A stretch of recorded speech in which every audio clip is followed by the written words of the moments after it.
good, but I came here to fix myself, basically. That was the whole goal, is to fix myself.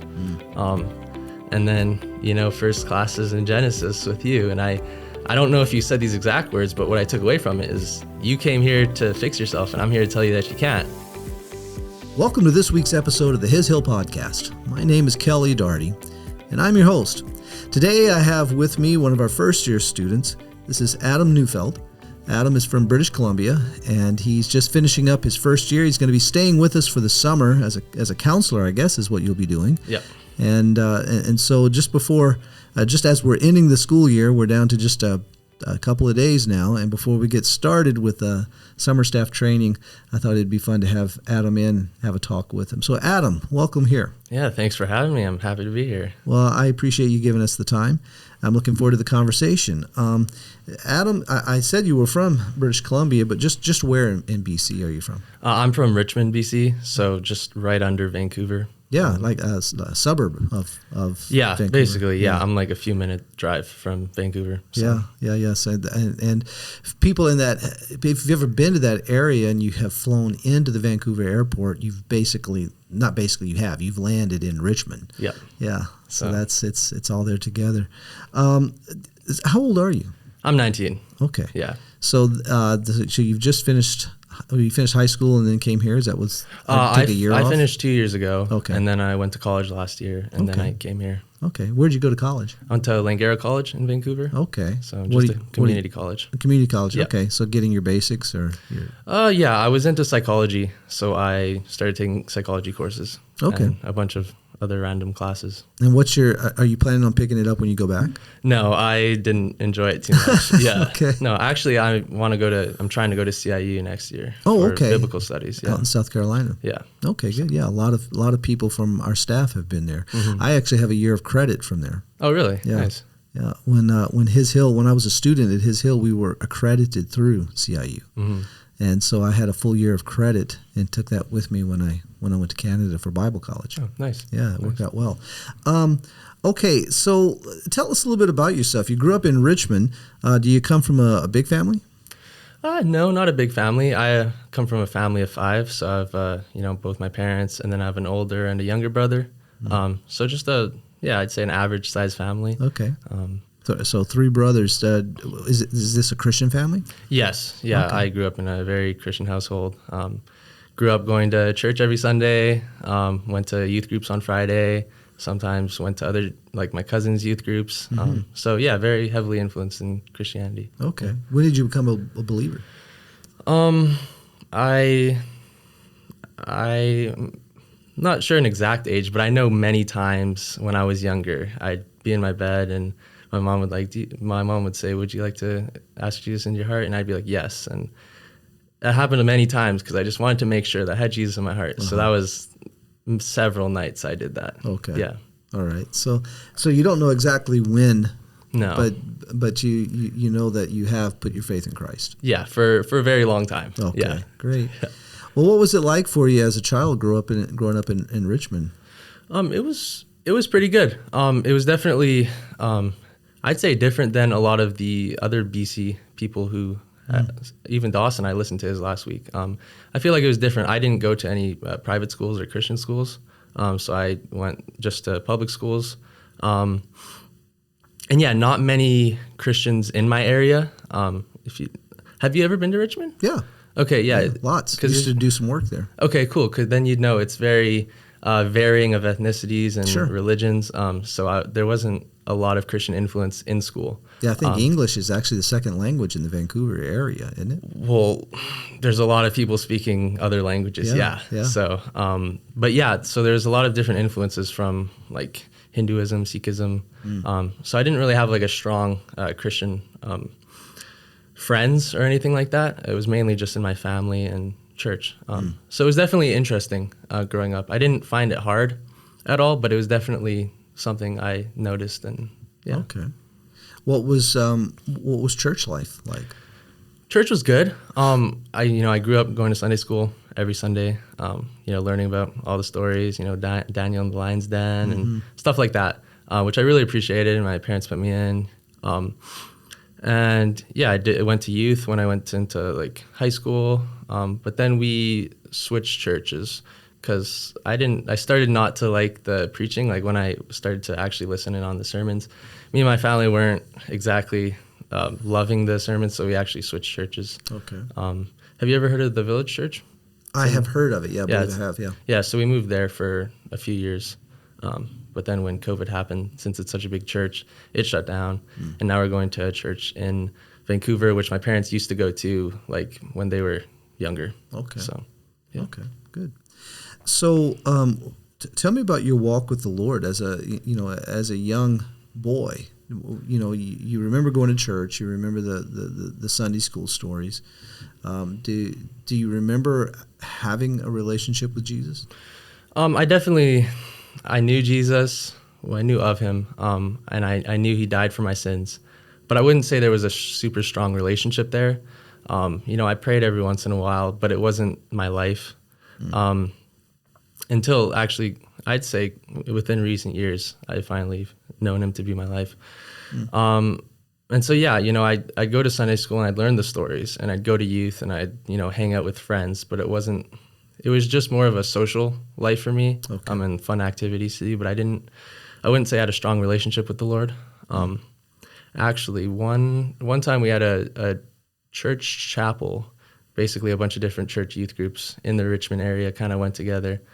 And it was just like a worship night, like singing praise songs. And that was the first time I feel like I actually felt the Holy Spirit. Okay.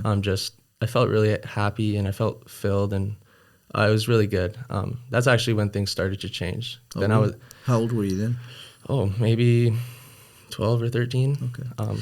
Were you rebellious before that, or just No. just kind of just getting along, just going through life? I wouldn't say I was rebellious then. I definitely, for my younger years, I didn't love going to church. I would be happy if I got to sleep in and then my parents said, we're not going to church that Sunday. Okay. That made me happy when I was younger. But yeah, so. Okay. And so you had this experience with community youth groups coming together. What did the Lord do with that? Well, it was just more of like a one-time thing. Okay. And like I remember coming out of that, and I had a few friends, my brother and my cousin, they're like, that wasn't the greatest singing ever. But to me, it was awesome, and I loved it. And that kind of, when I felt that, I was like, there's something to this Jesus thing. Okay. That's kind of when things changed, and I was like, I need to take this kind of seriously. Like, this is real stuff. About how old were you?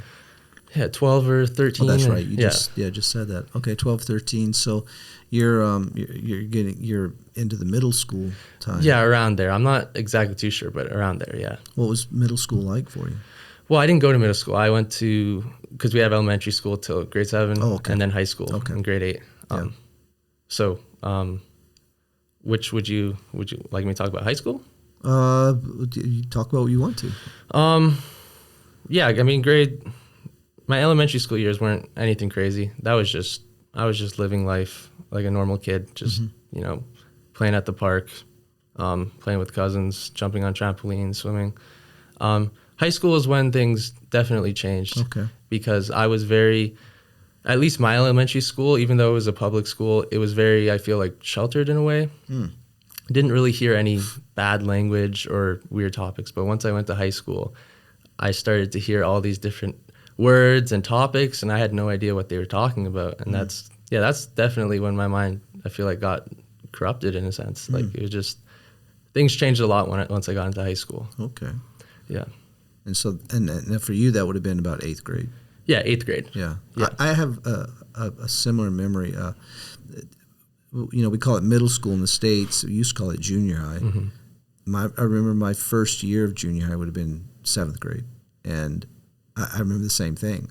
Sitting in my homeroom and for the first time ever hearing a teacher cuss. And I remember thinking, wow, did he just say that? And the same thing where all of a sudden, about the same age, there's a lot of stuff that you're dealing with and hearing, and that you, okay, well, how do I navigate this? So what was that like for you? How did it affect you? Oh, it was definitely hard. I'd say for 8th grade, I tried to stay not giving into any swearing or anything like that. So I'd say for 8th grade, I stayed pretty good myself. But I feel like, ninth grade is when things started to change. I started to swear a lot, especially my friend group. We were in a program called Pathways. Okay. And basically it was from grade 8 to 10. The same 30 kids had like 4 classes together. Oh. So like English, social studies, gym class, and science. And we had, I think, 8 classes a day at that point. I think we went through all our classes in a day. Mm-hmm. And so I had a majority of my time with these guys. And so I became friends with these guys, and they were swearing a lot. And so that's just kind of what I became. I just started to swear a lot and talk about bad things. Yeah. How did that affect you with the Lord? I'd say at that point, I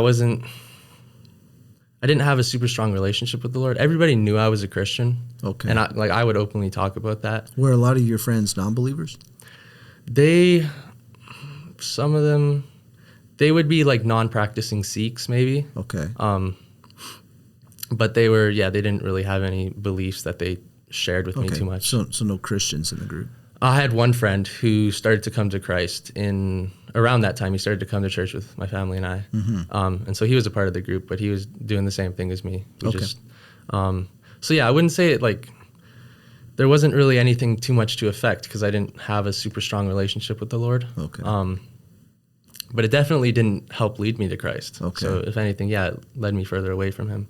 Okay. Yeah. Was there, at any point, did you start to feel like, I mean, you say there wasn't a deep relationship with the Lord, but did you, looking back on it, can you say that, I definitely know that I was being convicted by the Holy Spirit, that there was, that this isn't right? I don't know if I could say I was getting too much convicted. Okay. Maybe later on. Definitely, I think by grade 10, I got convicted, because in grade 10, that's when things started to change a lot. Okay. Because, grade 9, near the end of grade 9, grade 10. Grade 10 is when things got really bad. I was very rebellious with my friends. Were you? Yeah, we were just doing things we shouldn't be doing. My one friend got suspended, and we almost all got suspended for some things. Just super dumb, rebellious things we were doing. And that's when, we would, look at things online just that were not very appropriate. And at that point I was like, this is not right for me to be doing. I need to cut back on this. That definitely, I started to get convicted around grade 10. Okay. And then going into COVID time actually, I'd like to talk about that. Go ahead. So for a lot of people, they would complain about COVID, lockdown and all that, but I loved it so much.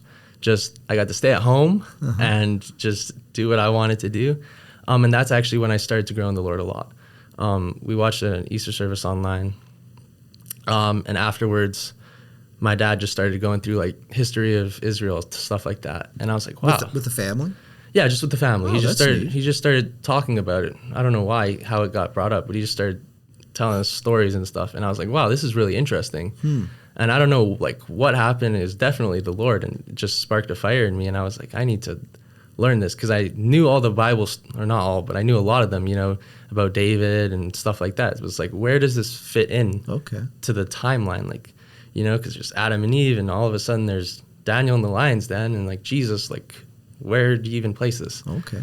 So I would say I got obsessed. I was watching hours of YouTube, like looking at the stories, looking at the timeline, and I, learned about the 12 tribes and all that stuff.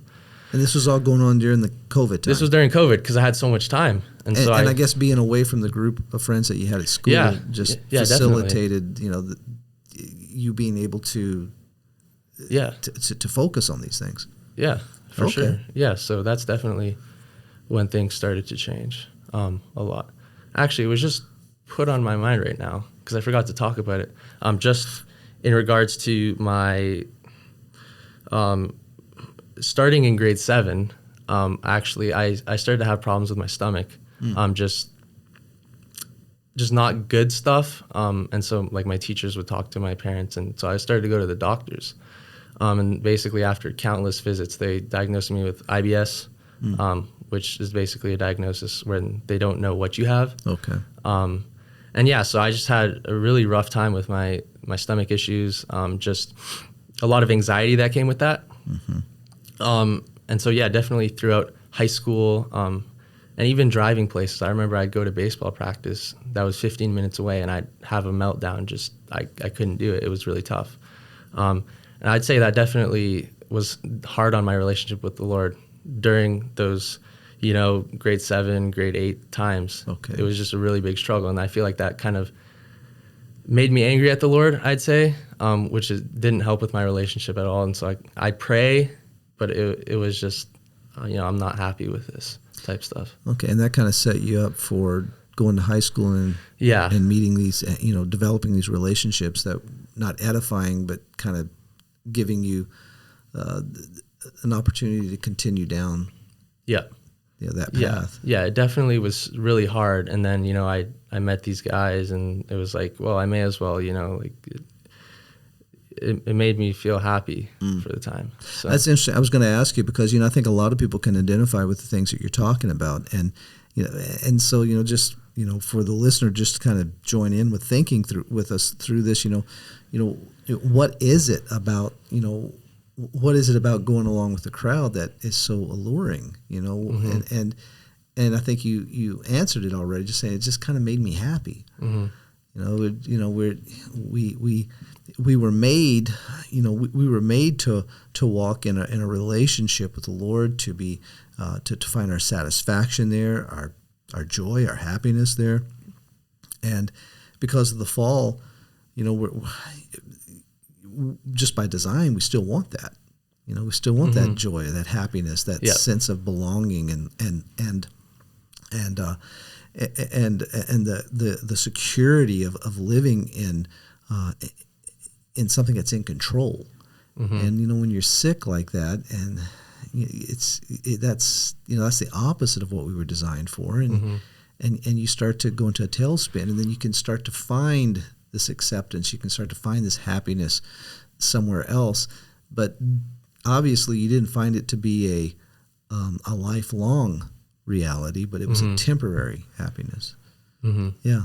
And then the Lord of all things, the Lord used COVID at the right time. Well, actually, before COVID happened is when, so that was grade 10. Okay. And, because of my stomach issues and the anxiety that it brought, which was just a daily thing, before school, during school, after school, it was really bad. And then we had Halloween once with my friends, the same group. And my parents were weary about it. Like, they were like, oh, I don't know, but I convinced them. And that was a night where I did things I shouldn't have. And I wasn't sober in the mind. And I remember freaking out because I wasn't sure what I had taken. And I sat there and I just prayed. And my friends said they saw me praying for like 15 minutes or something like that, which didn't feel that long to me. Your group of friends? My group of friends said I was doing that. And then, the Lord graciously helped me through that and took it away. And so I felt better. But that was just where I was being led, is because of my anxiety. I just didn't want to think about it. And so I did things like that. But then COVID happened. Okay. And, the Lord really started to work, and I started to learn more about him, and, started to learn like those grace verses, like, top 5 verses for evangelism, or like that you need to have memorized, stuff like that. Yeah. And stuff. Yeah. So I learned all about him, and it was a really good time, but I wasn't very wise with my words sometimes. I remember at one point I was at my cousin's house, my younger girl cousin, and she said, she used the Lord's name in vain, and I quoted a Leviticus verse saying, and my brother looked at me like, what are you saying? And I was like, I don't know, I'm just trying to help. So I just wasn't very wise with it. And then, my dad had a talk with me, and my grandma had a talk with me, and they're like, we're scared you're going to get burnt out. Because I was on fire, and I was going really crazy, and they said, we're scared you're going to get burnt out. And then that's what happened. I burnt out. I had no energy, and it just faded away. And why do you think that was? I don't know. I couldn't tell you why. It just, one minute it was there, and then the next day it was gone. I didn't have a super strong desire like I did have, and I kind of just kept going through the motions, but not with that desire anymore. Was this still during the COVID time, or was this after? It was it was sort of during COVID time. It was right before the summer. Okay. So that Me on Fire phase was for a few, maybe like 3 months. And then summer came around and I kind of burnt out, but then it was summer. So I was still happy because I was out with my friends. And, but yeah, definitely when the fall came, it was like, okay, I'm just going through the motions now. Okay. Were you guys going back to school by then? Yeah, we went to school. It was really weird. We had a cohort system. So half the school would go for like half the day and the other half would go for the other half of the day. And we'd only have like 2 classes a day. And it was broken up into like quarters. So instead of semesters, it'd be like 2 classes for a quarter of the year. And we'd wear masks. It was mandatory.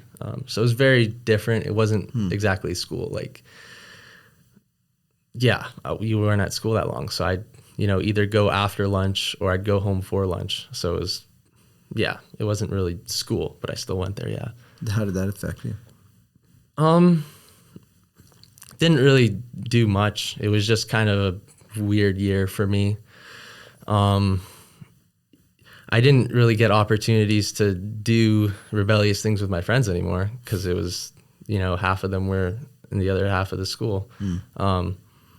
So it was just kind of going through school like normally, just really boring. Like I had classes of like 7 people and it was just learning the subject and going home and doing whatever I wanted to do after that. It was just, It was really slow, easy, boring year.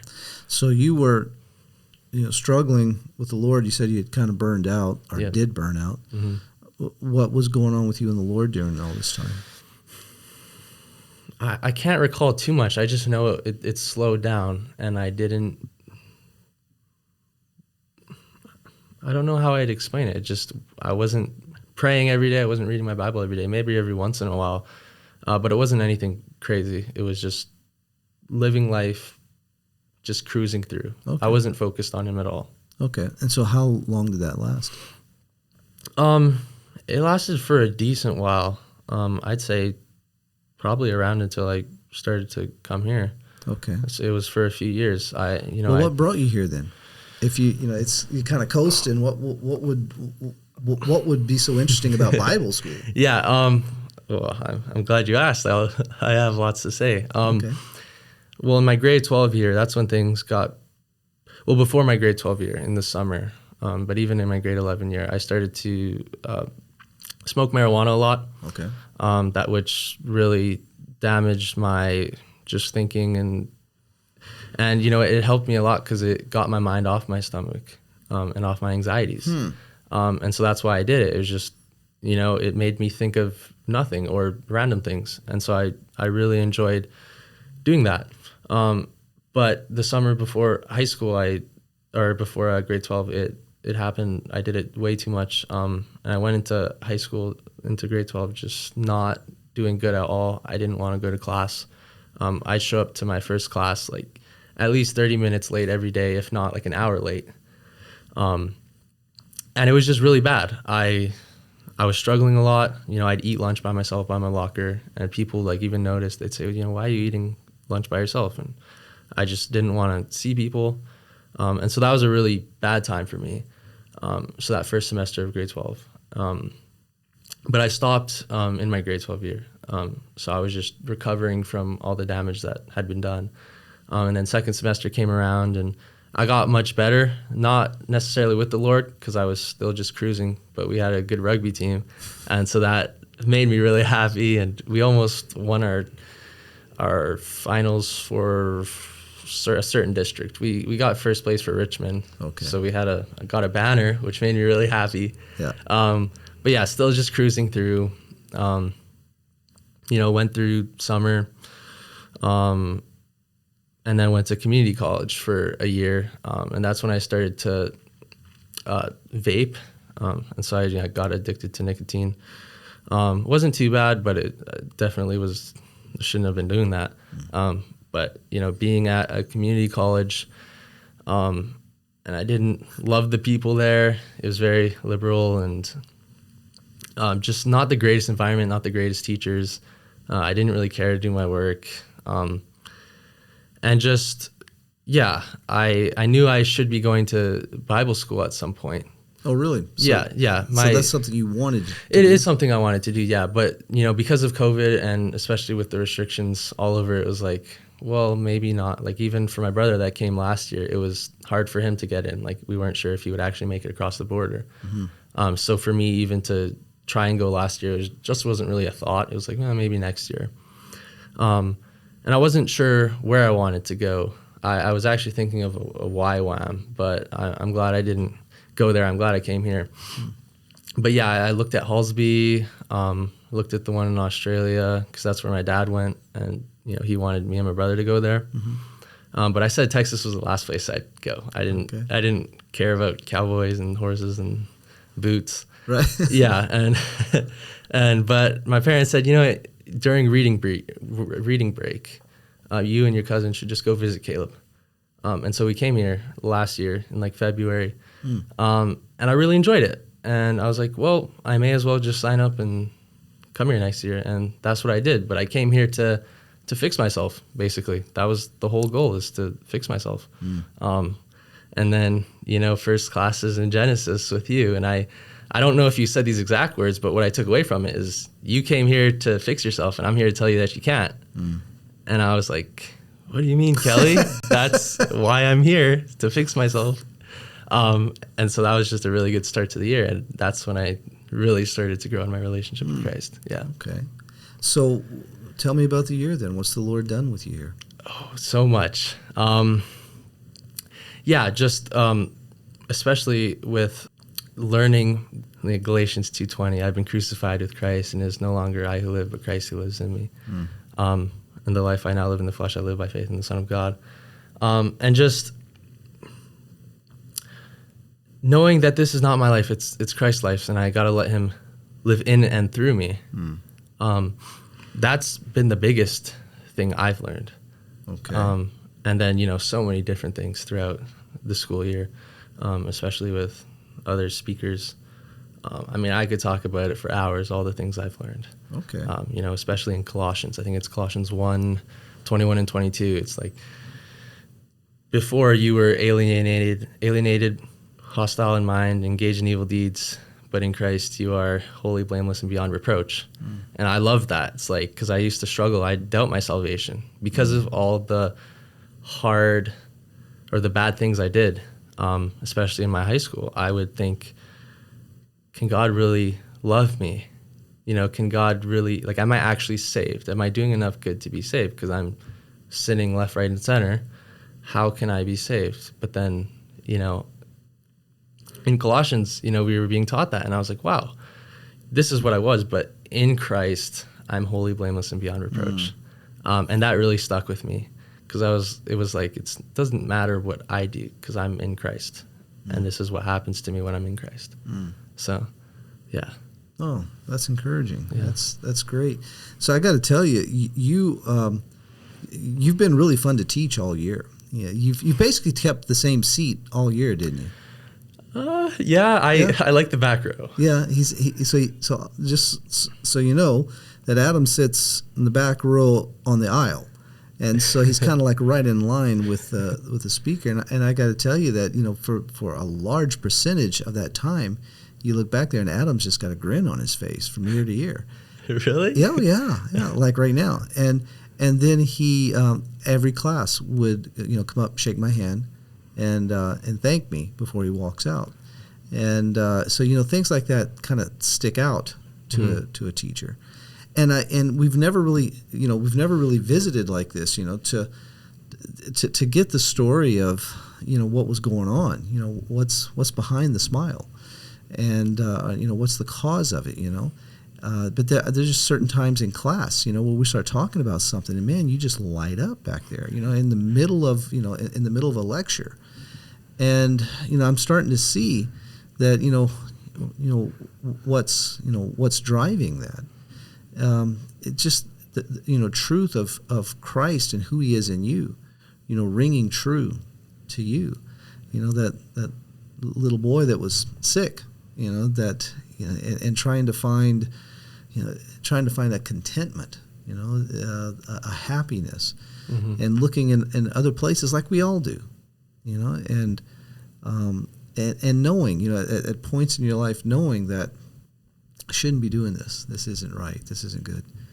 And then for the Lord, but the Lord never leaves. He never forsakes.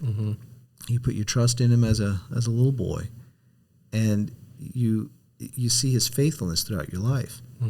That, as stupid as some of your decisions are, it doesn't shake Him, and it doesn't shake who He is in you. And He continues to draw you and to work with you, and to actually give you a desire to go to a place that you have no desire to go to. Because you don't like cowboys, you don't care about boots, and to be there, and all of a sudden to your heart's in the right place. And that's what my prayer is for our students, for the students coming this fall, that that the Lord would bring us people whose hearts are ready for what He wants to do in them.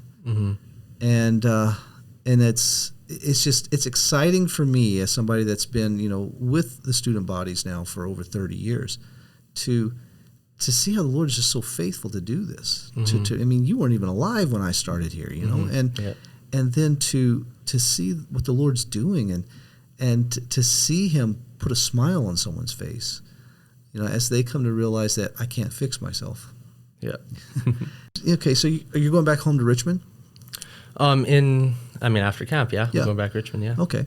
When you go home, let's say you run into somebody that's considering going to Bible school, and want to know what what was your time at His Hill like?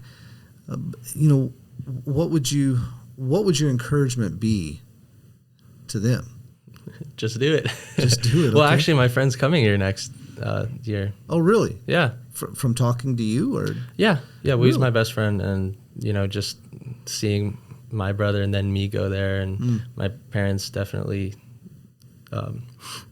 pushed him towards it, and so he's really excited to come. Oh, that's good. But yeah, I definitely just say do it. You'll learn so much, and you'll learn who Christ truly is. Yeah. Has it been hard at all? Yes. Okay. How's it Very been hard? hard. How's it been hard? There are many times, definitely, throughout the whole year, where I would get very bitter towards others, whether they didn't invite me to go with them, or they didn't have any spots and didn't consider finding a ride, whatever it was. And I'd find myself just getting bitter towards these people, like, man, I'm so upset with them. I can't believe, and then I'd say, I would never do that, like I'm so much better. And the Lord was just, He was just telling me, like, why are you mad? Is this that big of a deal? Why are you building so much hatred towards these people for something so little? And I had to really think about that. And it's like, why should I have such a hatred towards, this person just because they didn't invite me? Why do I have so much hate in my heart? And even jealousy is a huge one I've had, where I've seen certain people hanging out. It's like, well, why didn't they ask me to hang out? Like, I want to hang out with that person. Why didn't they call me to come hang out? And it's just like, why am I jealous about that? And so the Lord was definitely working in that. And so I started to change that thought into one time we were going to Lukenbach for dancing, and nobody had a ride for me, no space. And so I just texted the group chat, like, anyone have a ride? And everybody had already left. And I just came to the point, like, well, maybe the Lord doesn't want me to go. Then I'm going to get to spend time with the Lord. And then Andrew texted me, I have one space. And then I went. But just coming to a point where it's like, well, everything happens for a reason. And if there's no spot, I guess the Lord doesn't want me to go. And then I can spend time with Him. Wow. Yeah, that's what a lesson that I think all of us have to learn, and probably the lesson we have to learn over and over again, because we so often, we want Christ to be our life, but we want Him to be our life the way we want Him to be our life. And when that doesn't work out, because it never does, because it's not His life, when that doesn't work out, do we recognize that, who am I wanting to be in charge? And, do I really want Jesus to be Lord? Or do I want to be Lord? And I think if we're honest, if we're living according to me being Lord, there's lots of opportunity to be bitter. But if we're learning to live in today, this moment, for what the Lord and his sovereignty has for us, then we find, if we're yielding to the Lord in that, we find that he then becomes all that we need for that moment. Mm-hmm. And it's encouraging to hear you say that. And I want to encourage you with, the fact that that's going to be a lifelong lesson. Mm-hmm. And that's okay, because, you're going to fight with your flesh, but the promise that the Lord gives us is that he never leaves, he never forsakes. Mm-hmm. And so as we trust him and abide, stay there with him. Yeah. Then we're in a place where we're ready for what he wants to show us. Mm-hmm. And I love how you say that, just get to be with him. Yeah. And, speaking on, the Lord showing us things, I definitely feel like there's a lot of things the Lord has been showing me, even with all of my disobedience and sinfulness. Mm-hmm. Like, looking back, if somebody were to ask me, do you regret all the things you did? And in a sense, it's like, yeah, I regret it, because it's sin. But in another way, it's like, well, I'm glad it happened because I am able to relate to other people who are struggling with it. Mm. If I didn't go through that, I couldn't be able to relate with people who struggle with that. And so I feel like the Lord definitely will use that, and he has used it in my life. Right. So what you're saying is you're seeing that even my rebellion, the Lord can use, to work his truth in me. And of course, you're not subscribing that people go out and be rebellious so they can get to know the Lord. But I think what you're saying, though, is that that the Lord is showing you that he's in control, mm-hmm. and that he can use these things. Mm-hmm. Yes, it's not what he would have from you, but he can use these things. Yeah, exactly. And has. Mm-hmm. And so that's a neat encouragement. Yeah, mm-hmm. I appreciate that. Yeah. And even for me, it's not an excuse. I don't want to make it an excuse, but I don't learn I don't learn something's bad until I go through it and see it's bad, mm-hmm. at least in a lot of instances. And so, like, if somebody says, that's bad, don't do it, it's like, well, I'm going to do it because, why? I don't know. That's just what I do. And so when it came to all these sinful things, the Lord has shown me how it's bad. And it broke me down, and it made me realize the Lord is all I need. He's the only thing that can satisfy me. Amen. And that's just a great blessing for me, is knowing, like, I can look back at all these things and they won't fulfill me, maybe for a minute or two, but ultimately the Lord is the one who fulfills and satisfies. And so that's just one of the greatest blessings that I've seen from it. The Lord, what is it? Romans 8:28? Mm-hmm. Yeah, I think I'm blanking on what it says, but works all good things. Yeah, God's working all things together for good. Yeah, that was actually my grandma's favorite verse. Mm-hmm. And so, yeah, I really like that verse. And to go along with what you're saying too, that how he's using all these things. Exactly. And then, but what's he using them for? What's his good? Well, mm-hmm. verse 29 says to conform us to the image mm-hmm. of his son. Mm-hmm. So, that's something that I've had to learn too. Sometimes we get so frustrated with things in our life. When am I going to master this? When am I not going to do this anymore? When am I going to start doing this? Mm-hmm. When, Lord? And, I remember just being so frustrated at one point, and the Lord started to work in my heart, and he says, Kelly, these very things are the things I'm using mm-hmm. to draw you to me. Mm-hmm. And that's not an excuse to go ahead and do these things or not do these things, whatever it is. But it's just a reminder that the Lord's in control, mm-hmm. and he is active to conform us to the image of his son. Yep. And thank him for that. Mm-hmm. That's thank him for his patience and his mercy and his grace with that. But that's those are good things to learn, to bring up. I appreciate you doing that. Mm-hmm. Yeah. So summer camp. Have you ever done anything like that before? No, not at all. I used to be a camper, not here, but back home. Uh-huh. I went to camp for a few years. Uh-huh. Probably, a long time ago. I was definitely way younger, but I haven't really done anything since.